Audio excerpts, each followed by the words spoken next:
Are you struggling to stay focused while preparing for FCPS Part 1? If is it so, then this video is for you. So let's get started. Skeletal muscle relaxants are classified into two types. One is central and the other one is peripheral. The peripherally acting muscle relaxants are further classified into depolarizing and non-depolarizing. जो depolarising blockers हैं उसमें सिर्फ दो blockers आते हैं. इसमें सक्सेनाइल Colin है और डेकामिथोनियम है.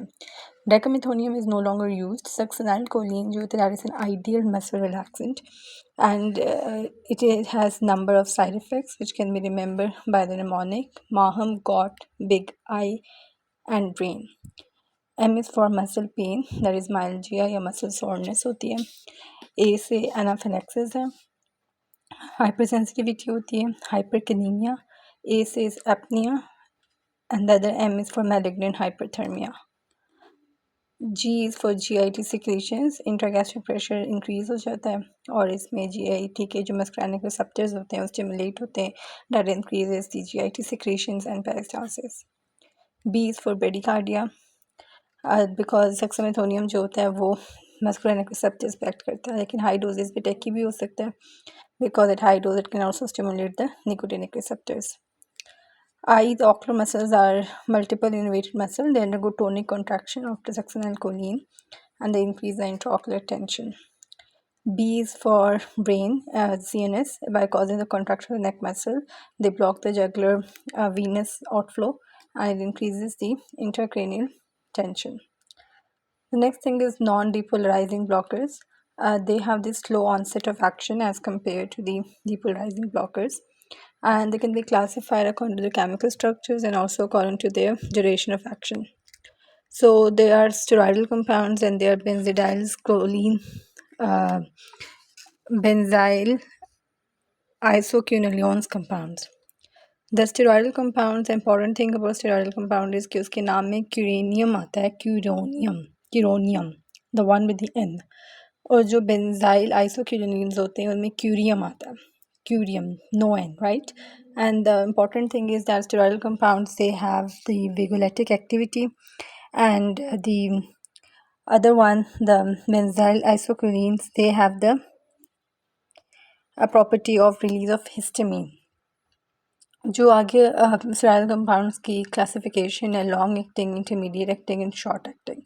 long acting में pancuronium और pipercuronium आ जाता है, the ones with the P, और pipercuronium वही derivative है pancuronium का. और पैनक्यूरोनियम जो होता है उसकी कार्डियक स्टेबिलिटी इतनी अच्छी नहीं होती. पाइपरक्यूरियम की कार्डियक स्टेबिलिटी अच्छी है, बट स्टिल जो इंटरमीडिएट एक्टिंग है मसल रिलैक्सेंट है वीक्यूरोनियम एंड रोक्यूरोनियम. ये दोनों इंपॉर्टेंट है. वीक्यूरोनियम जो होता है it is the most cardiac stable जो हम देते हैं मसल रिलैक्सेंट, एंड रोक्यूरोनियम जो होता है उसमें दो तीन चीज़ें याद रखनी है कि it has an early onset unlike other muscle relaxants, और ये जो होता है ये हम ICU में भी प्रेफर करते हैं. And other one is that इसको हम IM से दे सकते हैं, IM route. It's only muscle relaxant it can be given through the intermuscular root.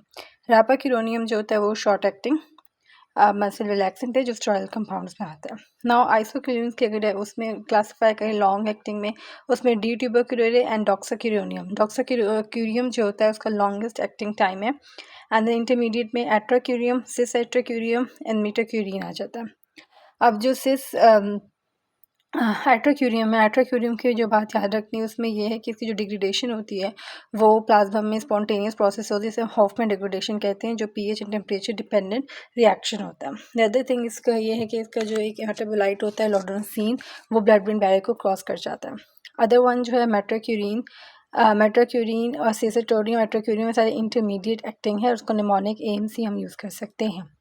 Short acting जो होता है वो होता है माइवाक्यूरियम एंड जेंटाक्यूरियम. माइवाक्यूरियम जो होता है वो डे केयर सर्जरीज में इस्तेमाल होता है, एंड जेंटाक्यूरियम जो होता है वो शॉर्टेस्ट एक्टिंग मसल रिलैक्सेंट है.